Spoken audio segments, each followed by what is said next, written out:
Sure.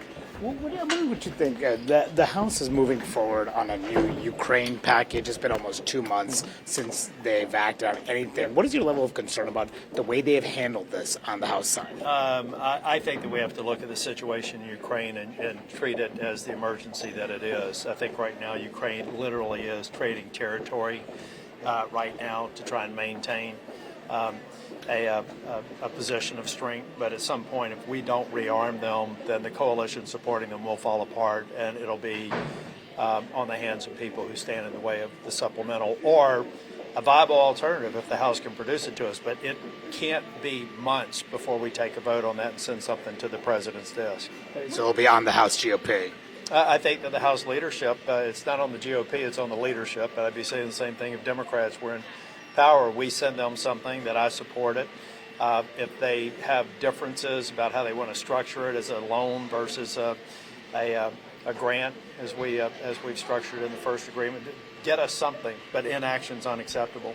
What do you make of the efforts to impeach Secretary Mayorkas?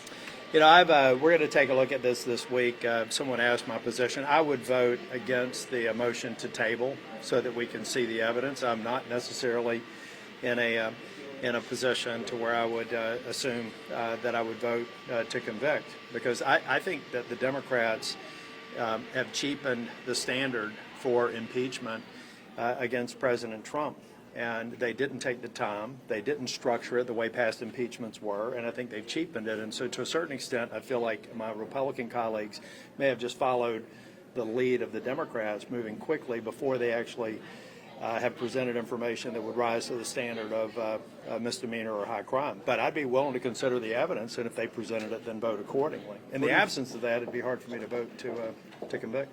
What do you think is going to happen based on what you hear from your I colleagues? think we're going to come in with a lot of pomp and circumstance tomorrow night. We'll come back on Thursday. We'll probably have a couple of points of order that will be made by Republicans, and we'll call the vote, and we'll be done with it. Was this a good use? Was this a good use of the House's Well, time? no, I don't know, because a lot of that would depend on presenting the information in a setting to where I could make an objective decision. I don't think that that's going to be before us. I don't believe we're going to have a trial. We're going to have a simple position to take on a motion to table or not. What do you make of President Trump's state-by-state stance on abortion? I think that the president made a very wise decision yesterday, taking the position that he did.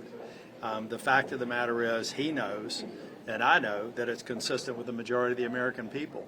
And now we can get on to the subject of the extreme position that the Democrats have taken, and they've taken a vote on the floor. Something that's not reported here that's still worth repeating, although I don't expect it to hit the TV tonight. Democrats have co-sponsored a bill. Many of them, the vast majority, have voted on a bill that would use federal taxpayer dollars to compel a religious institution to perform an abortion on a minor without the consent of their parents. That is in the plain text of the bill that we have co-sponsors on. And I see somebody shaking their head no back behind you. But I've asked my attorneys to be absolutely certain that when I make that statement, it's substantiated by the facts underlying the bill. And it is. Politically, do you agree with Trump that he says that a federal ban would be bad, would cost you guys Congress, would cost you guys the White House? Do you agree with that? I think that President Trump is literally on this issue speaking from where he is personally on it, which is where I am, which incidentally is where North Carolina is. But he's talking about their sheer politics. He's not talking about how he is deep down. The Democrats are playing sheer politics by talking about the Republicans having an extreme position. President Trump's comments yesterday are anything but extreme. They are mainstream. And now we can start focusing on the extreme policies of the Democrats that nobody's reporting on, although it is true, which is abortion on demand using taxpayer dollars. But I think President Trump also wants to move on to the things that the American people are going to vote on. Life is going to be one of them.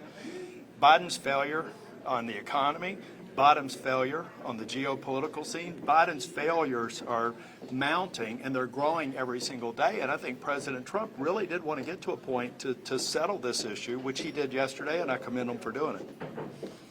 Yep, take care. Time.